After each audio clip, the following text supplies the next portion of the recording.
मित्रांनो, माझे नाव अंकिता अशोकप्पा मेने. आपण नाही का अद्रकीच्या प्लॉटवर आलेलो आहे. भुवासर आपण तिथं दिलं होतं, तर आपण भुवासराचा रिझल्ट काय आला हे आपण त्या मॅडमच्याच तोंडून ऐकू. नमस्कार मॅडम. नमस्कार. मी उर्मिला बाबुराव बोरसे, राहणार वारेगाव. मी म्हणजे भुवासर आम्ही यावर्षी अद्रकीला वापरलं.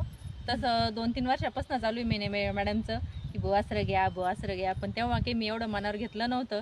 यावर्षी मी मनावर घेतलं, आमच्या घरच्यांनी मनावर घेतलं, त्याच्यामुळे आम्ही यावर्षी भुवासर वापरलं. तर त्याचा रिझल्ट असा आला की दरवर्षी आमची अद्रक पिवळी पडायची, पीळ पडायचा अद्रकीला.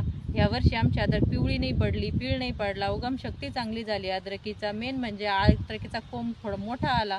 त्याच्यामुळं मला असं वाटतं भुवासर हे बेस्ट आहे बा अद्रकी करता. तर बेस्ट वाटलं मला, कारण मी वापरलं, त्याच्यामुळे मी अद्रकी करताच सांगेन की बेस्ट आहे बा अद्रकी करता. तसं सगळ्याच पिकाकरता बेस्ट आहे, पण अद्रकी करता मी वापरल्यामुळे, मी अनुभव घेतल्यामुळं अद्रकी करता चांगलं वाटलं. बघा मित्रांनो, मॅडमचा रिझल्ट जबरदस्त आला आहे. तर तुम्हालाही सांगते, एकदा तुम्ही भुवासर वापरून बघा. जय हिंद, जय महाराष्ट्र.